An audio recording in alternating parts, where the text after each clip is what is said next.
अभी हम लोग जानते हैं बैलेंस शीट को। बैलेंस शीट जो होती है वो एक फाइनेंशियल स्टेटमेंट होता है।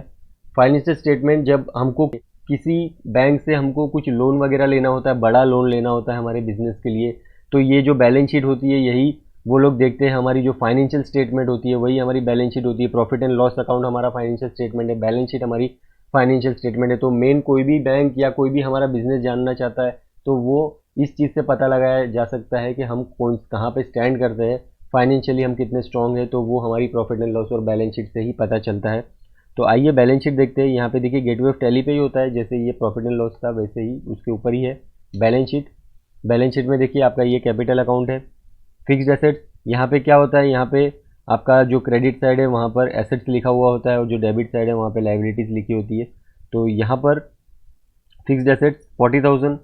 आपने यहाँ पे सिमिलरिटी देखी होगी, trading account, profit and loss account और बैलेंस शीट ये सब में सब समानताएं आपको दिखी होगी। खाली यहाँ पे सेल परचेज आपको बाहर से नहीं दिख रहा है।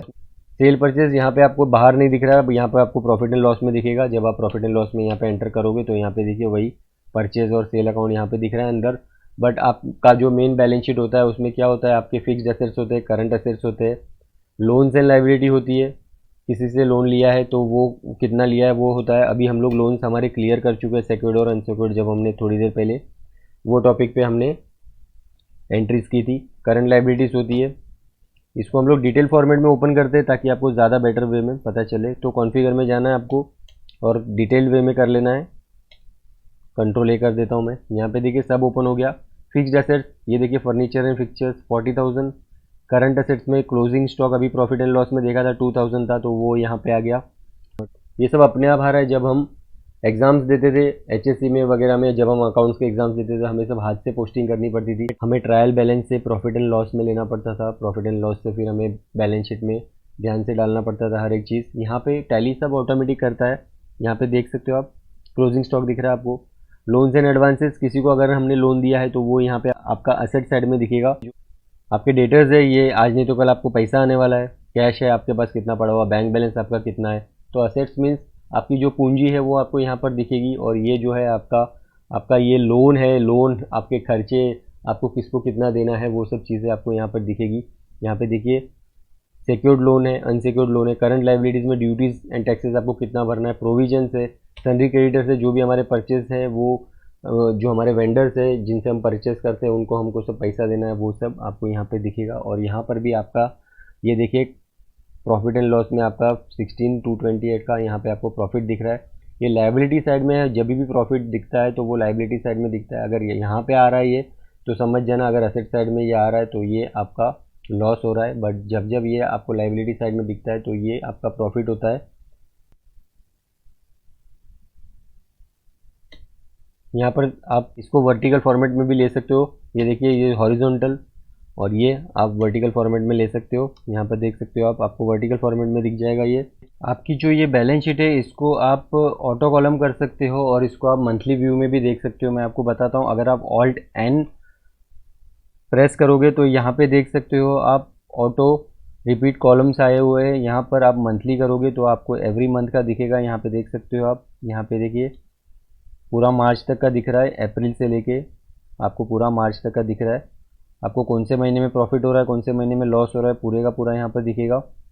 और अगर आप इसको फिर से ऑल टाइम करते हो तो यहाँ पे आप इसको क्वार्टरली बेसिस पे भी देख सकते हो। यहाँ पे देखिए आपका सिर्फ 4 क्वार्टर का ओपन हुआ है। यहाँ पे आप देख सकते हो कि सिर्फ क्वार्टरली ये ओपन हुआ है।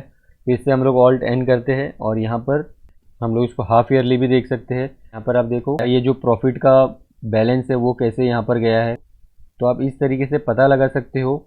ये देखिए यहाँ पर अप्रैल से लेके 30 सितंबर तक आपका 19,000 का प्रॉफिट था, 19,988.82।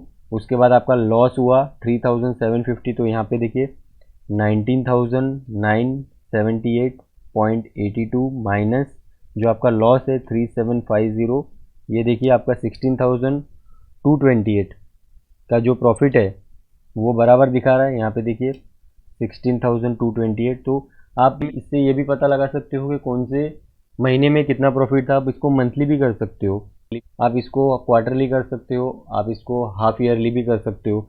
तो आप इस तरीके से बैलेंस शीट देख सकते हो। इसी तरीके से आप प्रॉफिट एंड लॉस भी देख सकते हो। प्रॉफिट एंड लॉस में भी ऐसे होता है यहाँ पे देखिए प्रॉफिट एंड लॉस में भी आप ऑल्ट एन करोगे तो यहाँ पे भी आप मंथली देख सकते हो। यहाँ पे देख सकते हो आप प्रॉफिट एंड लॉस भी मंथली देखा जा सकता है और बैलेंस शीट भी मंथली देखी जा सकती है।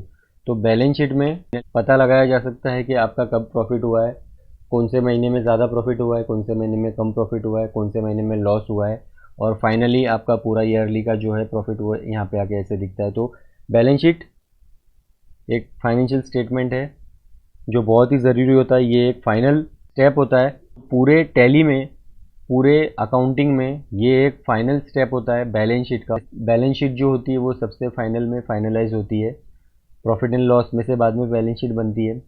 तो बैलेंस शीट जो है वो मेन होती है, एक फाइनेंशियल स्टेटमेंट होता है। तो दोस्तों हम लोग बैलेंस शीट का जो चैप्टर है वो यहीं पे ख़त्म करते हैं।